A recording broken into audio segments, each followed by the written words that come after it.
Okay, hello mga math learners. I-flex ko lang yung naging discussion ng ating Undersecretary Department of Education noong May 22, 2020. Isa itong webinar entitled Making Learning Happen During COVID-19 Emergency by Diosdado M. San Antonio. So maraming naka-attend sa webinar na yon, at yung mga hindi naka-attend, ito yung naging presentation ng ating Undersecretary. So ira-run through lang natin ito. Okay, ano ba ang naging discussion nila? The talk outline were the LCP principles, most essential learning competencies, multiple learning delivery modalities, learning resources, assessments, health standards, and others. Now, the principles of BELCP ay merong 5. Una is to protect the health and safety and well-being of learners, teachers, and personnel and prevent the further transmission of COVID-19. Pangalawa is to ensure learning continuity through K-12 curriculum adjustments, alignment of learning competencies, implementation of multiple learning delivery modalities, and providing corresponding teacher and parents or guardian training. Pangatlo doon is yung facilitate the safe return. Hindi lamang ang estudyante nito ang kinoconsider, kundi pati na rin ang mga teachers and non-teaching personnel ng mga schools. It is based on the scenarios projected by the DOH and the IATF, complemented by other credible sources and balanced by DepEd's own risk assessments. Pang-apat is to be sensitive to equity consideration and concerns and endeavor to address them as best as we can. And number 5 is to link and bridge the BELCP to DepEd's pivot to quality and into the future of education under the framework of sulong edukalidad and futures thinking in education.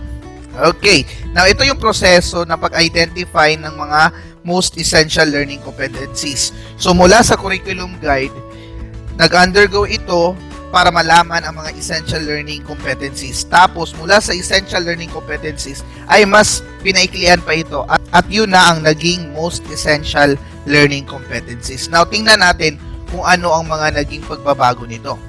Okay, so sa essential learning competencies, this is based on the definition that these are the competency that a learner needs for continuation to subsequent grades and ultimately for a successful life. Ang mga characteristics nito ay as follows. It is aligned with national standards or frameworks such as, for example, the Holistic Filipino Learners with 21st Century Skills. Next is they connect the content to higher concepts across content areas. Third is they are applicable to real-life situation. Fourth is they are important for students to acquire even if the student leaves schools at a particular grade level. And finally, they cannot be expected to be ordinarily learned by students if not taught in the schools. Okay. Ito naman ang naging streamline ng K-12 curriculum to the most essential learning competencies. So mula sa 14,171 na learning competencies ng K-12 CG or curriculum guide, mas napaliit ito ng 60% at naging 5,689 na lamang. Now this also addresses the curriculum's review finding of congestion and overlaps. Okay, now ito yung table na kung saan makikita natin ang different subjects from the kindergarten down to our senior high school para malaman natin mula sa CG or curriculum guide gaano kalaki or kaliit ang percentage na nawala sa kanila at napaiwan doon sa naging most essential learning competencies. Now, tingnan natin dito sa kindergarten, mula sa kindergarten papunta dito sa EPP kasi ito yung pang basic education from kinder to grade 10. Tama? Okay. So, mula dito sa kindergarten hanggang EPP, makikita natin na malaking porsyento ang nawala sa mga lessons na mother tongue, English, and Filipino. Samantalang, konti lang yung mga nabawas na mga learning competencies doon sa mga subjects like mathematics, EPP, and as well as the ESP. Okay.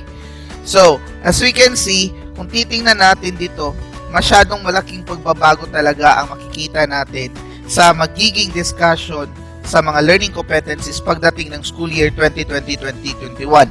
Now, going to the senior high school level, makikita din natin dito na ang sports track, wala talagang nabawas dito na learning competencies because to think itong sports track is based on application talaga, di ba? Okay. Samantalang sa senior high school naman, malaki ang nabawas dito sa ating HUMS or Humanities. Okay. So 48% ang nawala. So overall, kung titingnan natin ang kindergarten papunta sa senior high school, it's a total of 60% removed from the learning competencies natin noong school year. At 40% na lang ngayon ang i-consider para sa ating discussion sa most essential learning competencies. Okay. Now, endurance as a criterion for selecting the most essential learning competencies. So, these are the examples: the research skills, the reading comprehension, writing, map reading, and hypothesis testing.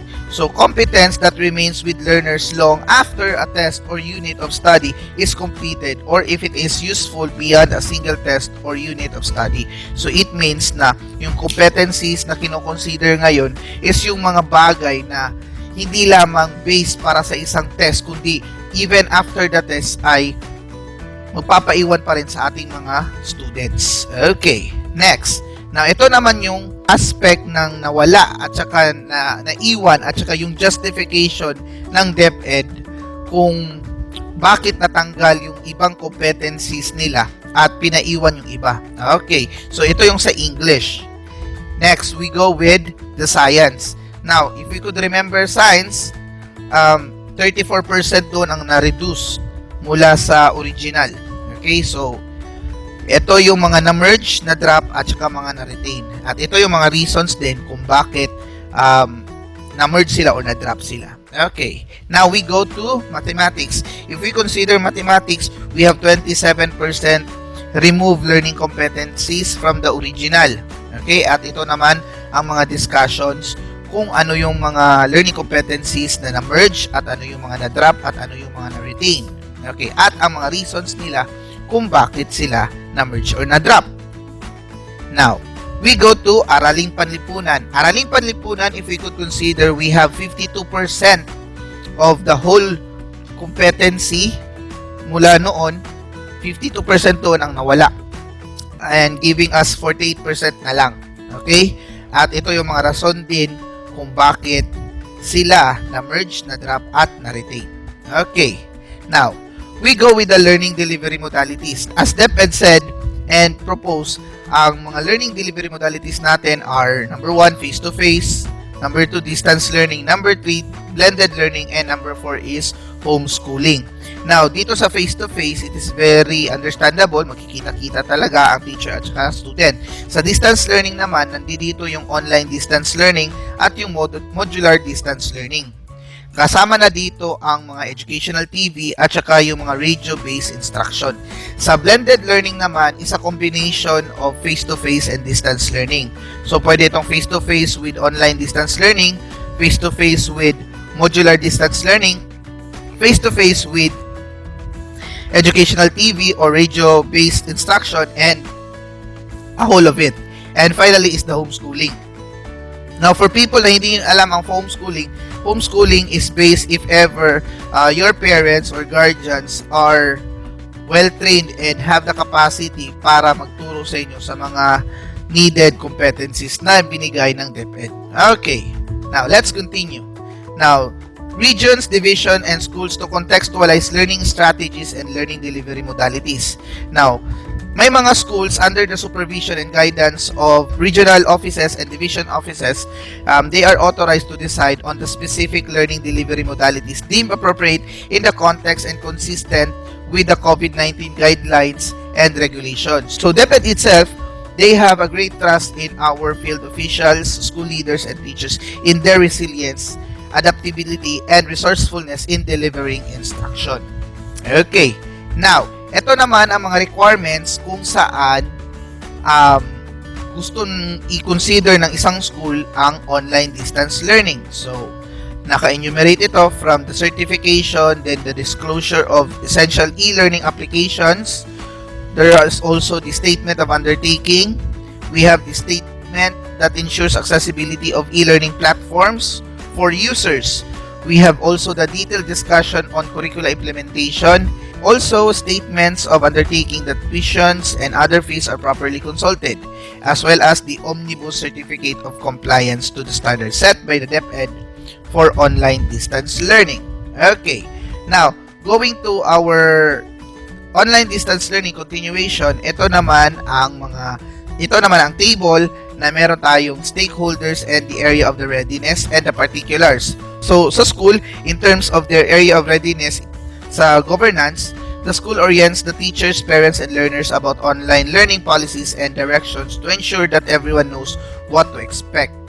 Okay, and then we also have the readiness in terms of platform and support, and continuance and content. So, as you can see, dito sa gilid, meron tayong number 2, number 1, at number 2 at number 1. Now, this number 2 and number 1, it has a legend in terms na kung number 1 yung particulars niya, kailangan meron talaga itong existing na ganito sa school nila. And then, kung number 2 is pwede pang ihabol ni school ang mga requirements. Okay. Now, let's continue. Ito is the continuation sa ating stakeholders and area of readiness. If we consider the area of readiness, nandito din ang assessments, the teachers, the parents, and the learners. So, for assessment, together with the content, the school has proper assessment, quiz, exams. And for the teachers, the school has institutionalized the training and updating of teachers to be more technologically adept. And then, it has the access to the device connectivity at the school. And with also the free access of the needed resources ng DepEd Commons and LRMDS. Now, sa parents naman, parents have expressed willingness for the option of online distance for their children, and the co-supervise and co-monitor the progress of their children in online learning. And for the learners, they have the access to the necessary resources such as the device and connectivity. Okay, now let us go for the possible requirements for modular distance learning. So for private and public schools, the statement of undertaking is needed. So for private schools naman, another set of requirements, detailed discussion on curricular implementation, statement of undertaking that tuition and other fees are properly consulted with the parents, and Omnibus Certificate of Compliance set by the DepEd. Okay, continuation of that, ito naman yung table nila for the stakeholders and area of readiness with the particulars. So in terms of governance, school orients the teachers, parents, and learners about the modular learning policies and directions to ensure that everyone knows what to expect.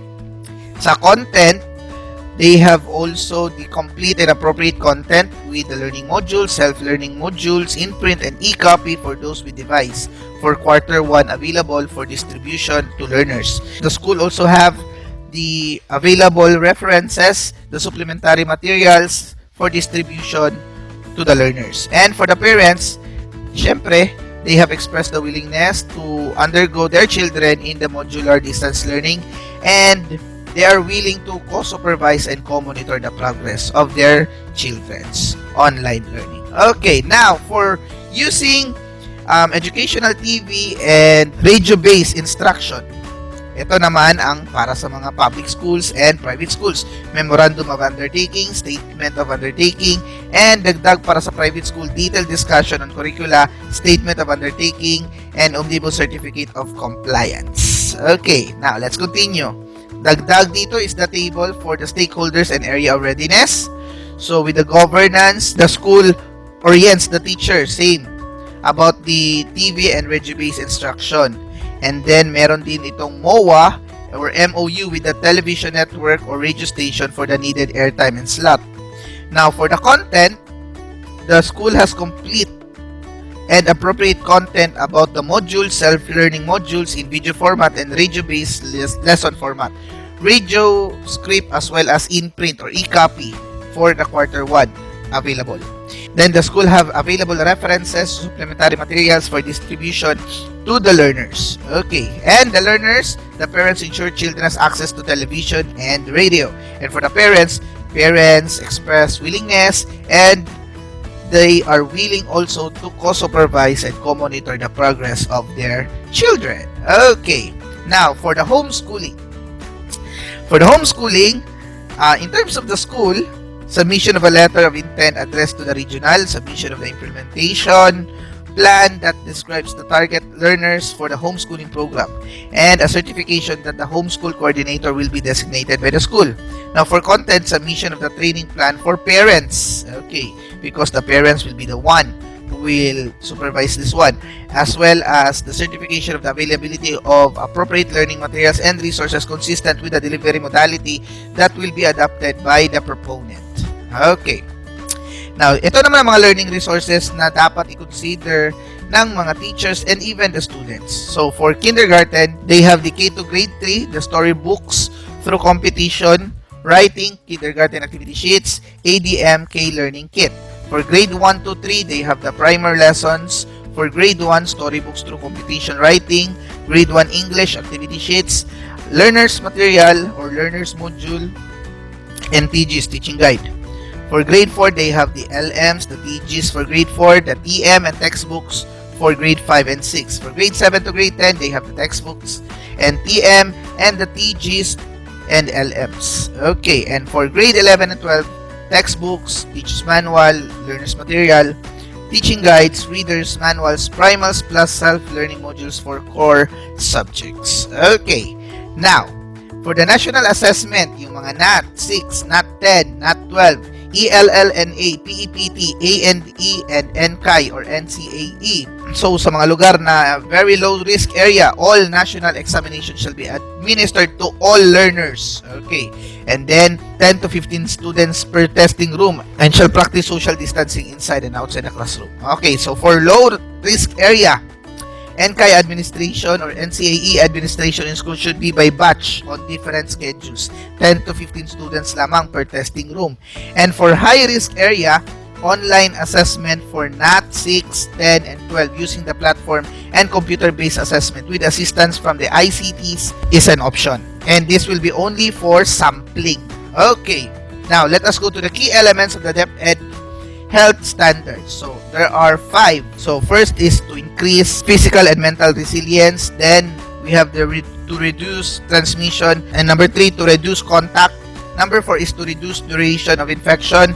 And number 5 is others that talks about the continuation of the DepEd Task Force for COVID-19, the communication plan, and international situation reports. So, kindly read this mga KML para at least well-guided talaga tayo. Okay? Next, what are the 4 pillars anchoring the sulong edukalidad? The 4 pillars is with the abbreviation KITE. K stands for the K-12 Curriculum Review and Update. I, improving the learning environment. T, teachers, upskilling and reskilling. And E, engagement of stakeholders for support and collaboration. But COVID-19 will highlight other strains of inequities to the educational system, particularly in access to technology. DepEd will focus on ensuring literacies and skills in our learning delivery modalities, technologies, strategies, resources, assessments, and in teacher or school leader capacity building. Okay. Next. What are the 7 strategies for supporting student learning in a remote environment? Ito yon. Sa mga liblib na lugar or sa mga malayo talaga sa technology. First is to focus task on worthy goals and meaningful learning. Number 2 is to specify the task direction and social criteria. Number 3 is to provide differentiated support and encourage students' choice and voice. 4. Provide feedback along the way. 5. Encourage students' self-assessment, reflection, and goal setting. 6. Resist traditional grading. And 7 is to request an honor code pledge from students and parents. Okay, so you can also access this link in the internet para sa 7 strategies for supporting students' learning in a remote environment. Okay, next. This is the framework for the learning-focused school leadership. So this is the maintaining presence and visibility in monitoring instructional activities, exemplifying good leadership behavior, fostering teachers' professional development, and providing technical assistance towards innovative teaching learning activities. Okay? So, nag-prepare na talaga si DepEd ng mga other considerations para mas lalo pang maging possible ang learning continuity ng ating mga students. Okay. Now, the ideal learner, transparent, ethical, and accountable governance advocate should be proactive, resource-oriented, intelligence, network building, credible, and empowering. So the ideal leader needs to be a prince. Okay? So, ganon. And finally, we have this one. Okay, we should always remember that children are most important. So, now for people, I know this discussion is quite very fast. So, I hope you have a bigger idea and perspective on what is next to be made or to be expected this coming school year. Ito pa rin ang inyong abot kamay ng mga teachers si Sir Ash. Lagi nyo tatandaan na masarap matuto kapag lagi tayong nagsasama-sama. Thank you and God bless. Lagi tayong mag-iingat.